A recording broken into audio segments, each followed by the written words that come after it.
All right, hello.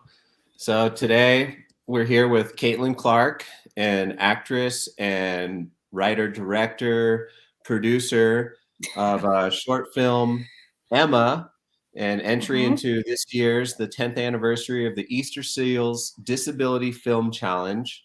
And we're going to That's talk to right. her a little bit about her film, about the film challenge, and what's going on. So, Emma, welcome. Hello. Emma, welcome. Yeah. I mean, Talk about art Judy. imitating life. You could say that. You could say that a little bit. I do play Emma in the film, so it's appropriate. Awesome. Well, thank you, Kaitlin. uh, yeah, so brought you on today to hear a little bit more about the project, a little bit more about the film challenge itself. So maybe let's start there. Can you tell us a little bit about what the Easterseals Disability Film Challenge is? Yeah, of course. So I just recently actually learned about the Easterseals Disability Film Challenge. Like you mentioned, it's the 10th anniversary. So they've been around a lot longer than I've known of them. And it's really awesome. They raise awareness for people with disabilities. And part of the requirements for the film challenge for each team is they have to have a member of the disability community on their team. So whether that role is satisfied in front of the camera or behind the camera, it just has to be a member of their team. Um, this year, in celebration of their 10th anniversary, the theme of everyone's film had to be romance. And we didn't know until the first day of the challenge what specifically about romance we had to make our films about. So there were actually very specific requirements, like props we had to incorporate. We had like an option amongst three like super specific themes that we had to make our stories about. Um, and we had 5 days to do it. So we had to generate everything creatively and execute everything creatively, from filming to editing, all of post production, getting it all posted and uploaded in time, all within 5 days, That sounds which like a lot. is, no easy feat at all. Yes. Um, but the Disability Film Challenge, it has grown every single year from my understanding. And this year was a record breaking year. There were 115 films submitted from all around the world. And I mean, that's just mind blowing to me for something that I had never even heard of. And I'm a member of the disability community. I was totally unaware that this even existed. And to How did think it come there's, across? How did you find about it? I was trying to think of it the other day, like how I came across it. I honestly think it was just like a random ad that posted on like Instagram or something. And Cool. I mean, when you follow enough different film festivals and actors and people in the industry, you get those kinds of ads instead of like Yes. buy shoes. Um, so it caught my eye for sure.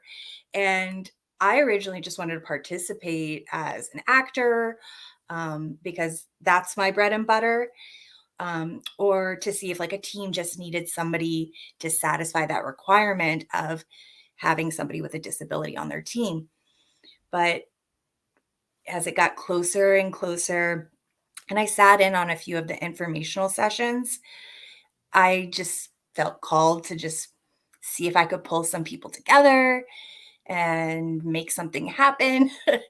And I tend to do things non-traditionally and in a little crazy fashion. So of course it's like the last minute that I'm pulling things together, but we made it work. And I'm pretty proud of, what we pulled together in a very short amount of time and executing in 5 days. So Yeah, that sounds wonderful. This is your first entry now? yes, so this is my first time competing in the Easter Seals Disability Film Challenge. It is not my first time competing or participating in film challenges in general, though. So, but I've never done it in this kind of role. I've never taken on this many hats. Uh, I don't know that I would do it again so last minute. I think I Right. would do it, if I'm going to do it again, I would want to start much further out building the team. But this was such a like almost split second decision that, say la vie. Yeah, totally. Okay, so one of the requirements was somebody to have a disability be a part of the team, and you said you Yeah. yourself fill that role. Can you tell us a little bit about a disability you might have and how that may have Yeah. affected your, your work here? Or Yeah, of course. So actually, on our team, there were a few of us that identify with having disabilities. And so myself and my co-star, we both identify with disabilities. And I'm happy to speak, on my behalf. I was born with a diaphragmatic hernia. So I was born with a hole in my diaphragm. And that actually kept my right, I always have to do the left and the right, my right lung from developing. You would think after 30 plus years, I would just know it like that, but no. yeah, Um, so it kept my right lung from developing. So I've only ever had my left lung my entire life. And over time, as a kid, like my heart actually traveled to the right side of my body. There's no real like name to call any of this. Like it's not as clean cut as like a diaphragmatic hernia. It's like, nope, just one lung. long. Okay, And I had surgery when I was a kid to put in this balloon like thing in that hole that was just existing. And sure. they like moved my heart over. Um, but kind of because things aren't in the right place and my body's out of whack, I developed scoliosis. I actually wore a back brace for about 4 years. And that was such a unique period of time. I think that's not only was it during middle school when, kids are learning to play nice and Yeah, that's a bullying nice is way to at a say that. high. Yeah. And bullying's at a high. I think that that was a really pivotal point for me of looking at my disabilities, and I could have looked at them very negatively, but I'm very glad to somehow come out of it all, and I continue to view everything very positively about my disabilities. Um, but I can't have surgery. I'm too high risk with the one lung.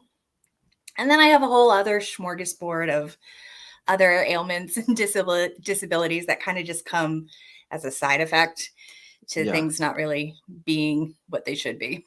Okay. Well, I did notice, and I love that you were using the hashtag handy capable, Yeah, and that just absolutely. shows your attitude and, driving You forward know, is, and that really connects to kind of the message of the film Emma too, is, audiences will see Emma immediately, they're gonna notice that she sleeps with a CPAP, she takes medication. But it was really important to capture that side of people with disabilities like myself, where we're not, that's not all we are. Like, it's very normal for us. It's our everyday life. It doesn't define who we are. Um, and we're seemingly like in the middle of the road. So we're not totally normal. We're not able bodied. And mhm, at the same time, it's like we're not disabled enough. So sure. when people see us out and about, unless we lead with a story, like if I point out, oh, my shoulders are uneven from scoliosis, like you're not going to pick up on it right away. If I Yes. don't tell you, I have PTSD, you're not going to be hyper focused on like, oh, is she okay? Is she doing well? Um, and so taking Emma and normalizing what she does in the morning with her medicine and her sleep machine, like it's there, but it's not an elephant in the room, but we're also not like making that the central focus of our film. Very cool, very cool. I noticed, in looking up a little bit about your film and about the program, that something that I didn't know, but that the disability community itself is 25% of Americans, or something over 60 million Americans. So Yeah. that is also very exciting and something that Yeah. seems like, the time has definitely come to be able to share more stories. And even the one of the themes potentially was, uh, tell me more about something about authentically. Uh, one of the themes. because you said romance was the theme, right? Yeah, so the But it was overall telling genre the was stories in like romance. they had a two-word something that I seemed don't pretty cool. remember what specifically the three were. Our story fits within the reunion theme of the three. But yeah, you're right. Statistically, 1 in 4 Americans have disabilities. And, it's hard for me to gauge if it's a well known fact or not because being in the disability community, like, I, I know that fact. I'm Oh, very okay. aware of that fact. Sure. So I have a biased perspective of like, oh, I'm sure more people know that than probably people do. Yeah. Um, I had no idea, and I would imagine that maybe a lot more people don't, even though I feel like so many of us either have a disability or definitely have somebody in our life with disabilities. And so yes. it's present and prevalent and something we see every single day. But at the same Mhm. time, you know how a lot of media focus goes, it just isn't in that space where, these stories are Right. front and center. So, Absolutely. And yeah, part of that, so, I've been in the entertainment space now for over 2 decades, and it's been interesting to watch kind of the growth of the portrayal of disabilities in the media.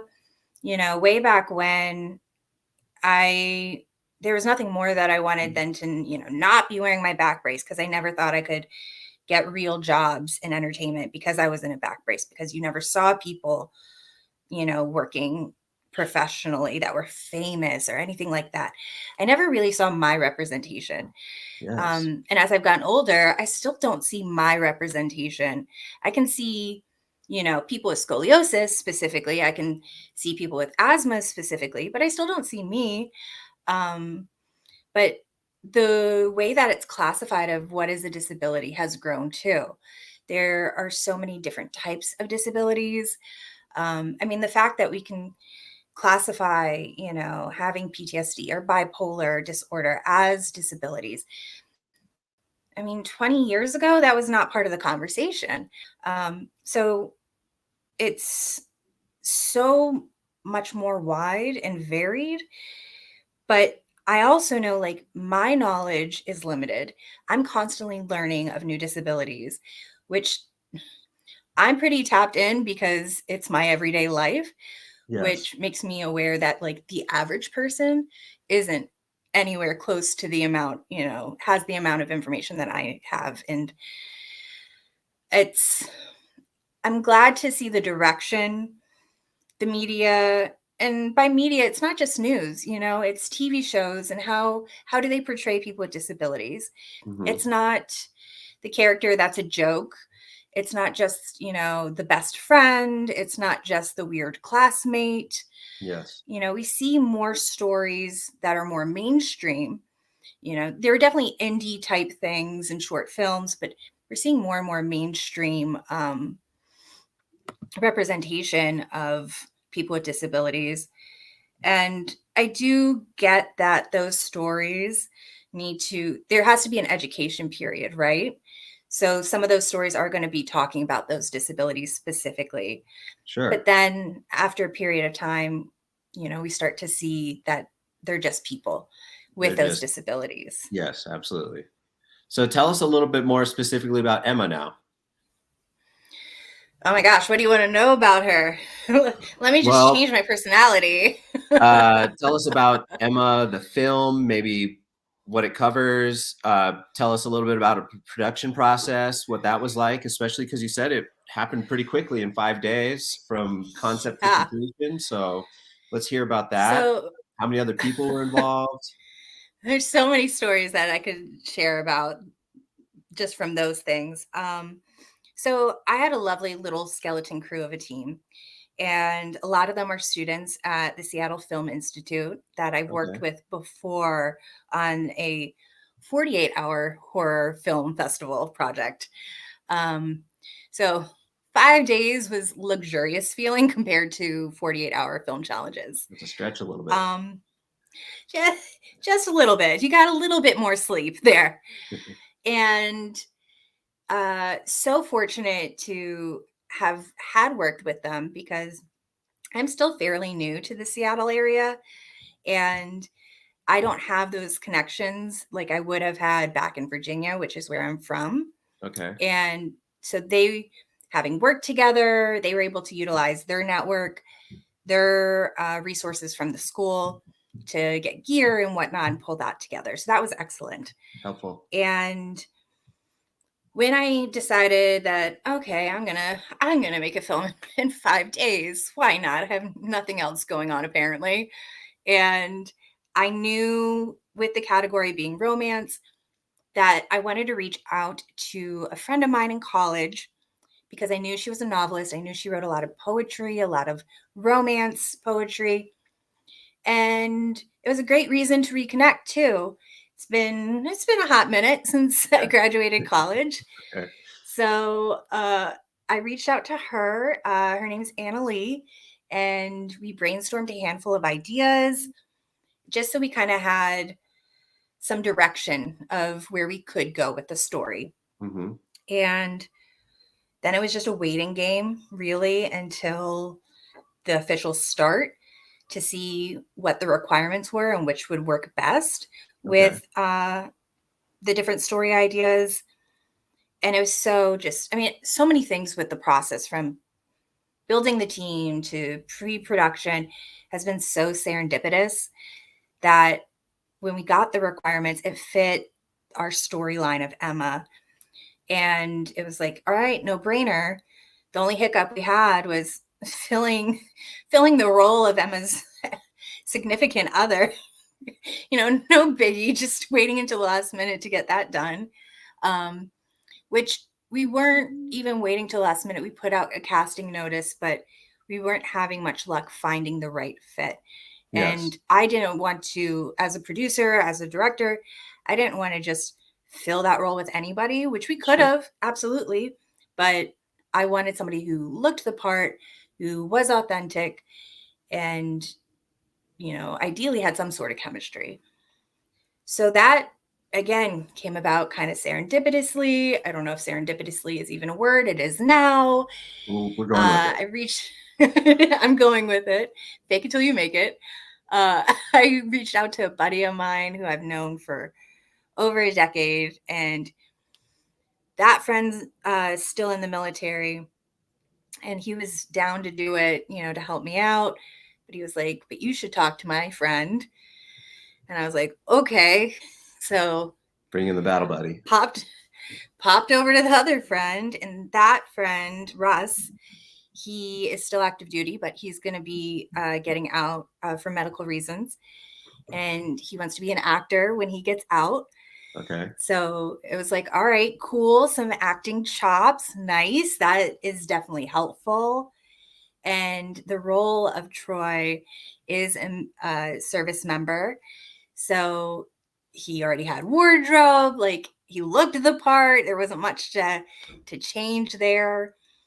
And so it just kind of came together really easy at that point. And then it was just, gosh, like the funny thing is, I didn't intend to direct this. Okay. To be completely honest, one of our crew members who became our crew coordinator, essentially, I originally asked her if she wanted to direct, but she had so many conflicts that we kind of just all collectively, a few of us kind of blinked and realized like the things I was doing anyway, it was just organic. That, oh, I already went through like a storyboard with our DP. Oh, I already kind of did a set design. Oh, I already shopped props. Oh, I already did uh, You're wardrobe wearing all the hats. renderings.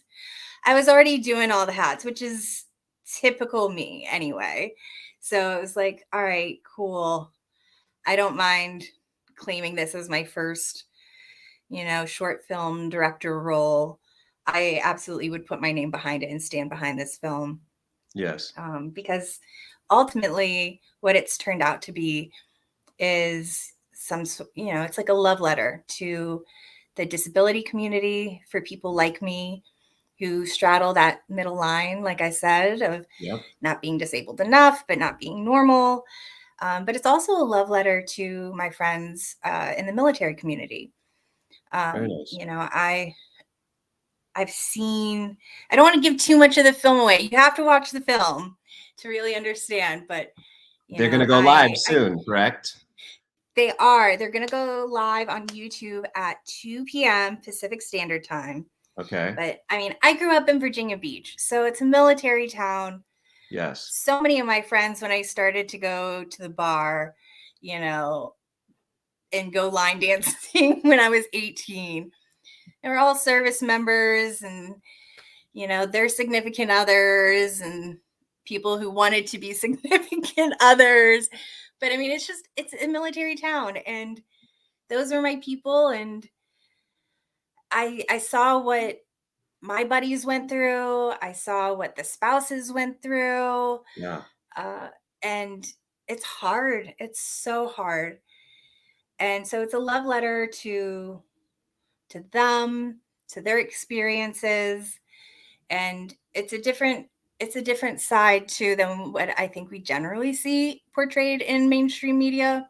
Mm-hmm. Because we typically see, through the eyes of a service member more than we see through the eyes of the spouse. Yep. Okay.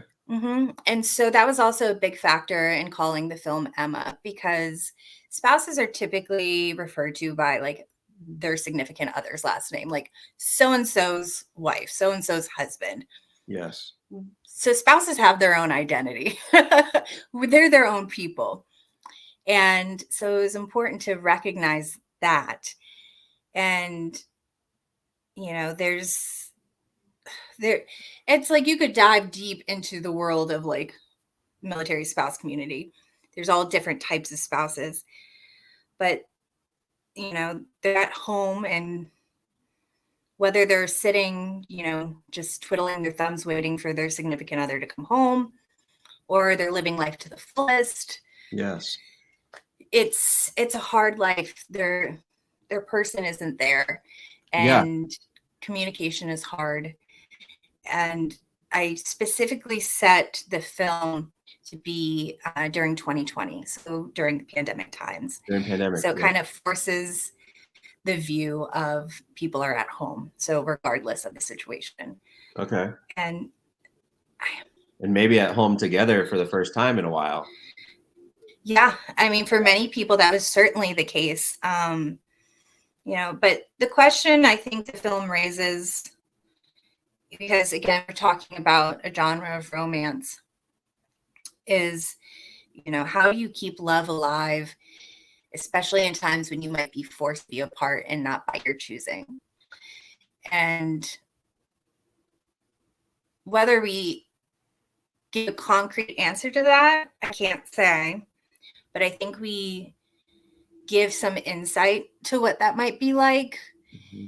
And what I hope people take away isn't so much to leave with something, but to connect and build a line of empathy, or at least sympathy, with the situation.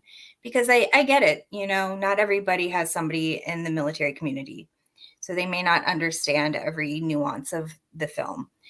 Sure. Same with not having people that they know in the disability community. Yeah. But I know I did a focus group before we officially published the film, and I got feedback from military spouses, service members, book club friends, authors, journalists, just getting everyone's feedback. And it was just so interesting to see, based on, what community they were a part of, what they took away from it. Yes. But everybody kind of came back to the emotion that they felt by the end of it. So I encourage people to watch all 5 minutes. It's only 5 minutes of your time. Yes. Okay. Because I think you'll be impacted with something that, is something that maybe you haven't personally experienced, and you'll gain insight into a new world. Once it's live, where can people expect to find it? I know that go ahead. Yeah, so I believe there's a couple of places that people can find it. From my understanding, the links on YouTube will go live at 2 p.m. Pacific Standard Time, and that's going to be on the Easterseals Disability Film Challenge YouTube page. So I think it's the @ and then the whole title. Yes. And then on Instagram, which I think it's the same at handle, they are also uploading all 115 films on their Reels section. And I think they started doing those already. Um, so you can view it either place. It's just their, 2 p.m. has been the time that they're really pushing as like the official kickoff, because between now and the 17th is what they're referring to as like the awareness campaign. So we're really calling attention to, what this film challenge is doing for the disabled community. It's, seeing our stories reflected on screen and giving audiences a way to empathize and connect with stories that they aren't familiar with. Yes. And then on the 22nd is when we'll find out which films are finalists. And then from there, the finalists, I believe, get it's by invite only out to LA, and they do a screening and they present awards out at the Sony lot in Los Angeles. And that's like beginning of May. So we encourage people to not just, watch our film, but to watch all these films, because there's so many unique stories. And I mean, such creative minds Yes. too. Like I saw, bits and pieces of other films that are in this challenge. And, just I'm so in awe at how people think and how people Absolutely. interpret. Sure. So definitely watch Yeah. theirs, but only after you watch, ours like a couple of times. So Okay. Okay. Awesome. It sounds good. It sounds like it's going to be a lot of fun. This weekend watching all those films. yeah, Certainly, the Easter Seals page is probably going to be, you know, going through the roof with, man, their engagement. insights are People just going to be scroll through all shooting these. right up. Yeah. So that sounds like a lot of fun. Will you participate again? Do you know, or do you have any? Never say never. Sure. Okay. But I mean, I don't know what I'm doing tomorrow. Yes. Okay. Totally. Um, Well, I would ask you what's next, but I think right now it might be fun just Sleep. to sleep. Yeah. Sleep. A Sleep is welcome the most addition. immediate next. Okay, cool, cool. Um, so I mean, it sounds fun. It sounds like everyone has a place to find you, whether it's at the we put in the comments a link to the Easter Seals uh, Awesome. Disability Film website. Hmm. We can add into the comments, a YouTube link and stuff. So definitely Cool. that. Is there any need for people to vote or anything, or is it just based on views? I believe it's just I know there's based a on views. We encourage people to like, share. yeah, Obviously, sharing, you know, widens the pool of awareness and cool. reach Yes, for our film and, the whole film challenge. So definitely encourage that. And if, people want to find me, I'm on socials as well. I don't remember if we included that, but it definitely. Anyways, you're at Kaitlin Clarke Dargie. Looks yep, like yep, so. Put a link to that as well, so they can find you. cool. And And you can always find me on IMDb as well. I'm on there. how exciting! Plug. Cool, cool. Well, thank you so much, Kaitlin, for chatting Yeah, and telling us a little bit more about your film, Emma, and a little bit more about the whole entire Easter Seals Disability Film Challenge. Um, I guess this was the 10th year anniversary and over 500 films in that time. Like you said, yeah. 115 films this year. That's just incredible. That's So a we're lot of over storytelling. 600 now. Yeah, so just amazing to see. Hmm. And over the next few hours maybe watching some of these and just being impacted by the different stories that people are able to share. Absolutely. Seems really cool. And you know I guess in your circle they should say break a leg and not anything else. So I'm wishing the best for you. Thank uh you. yeah, definitely. And I encourage everyone to go out and watch Emma and watch some of the other films And just once again, just appreciate you coming on today and sharing a little bit Thank about your you. film. Of course. All right. Well, we'll chat soon, and hopefully, you get to go to Los Angeles in May. We'll see. Fingers crossed. All right. You have a wonderful day, Kaitlin. Thanks, Brandon.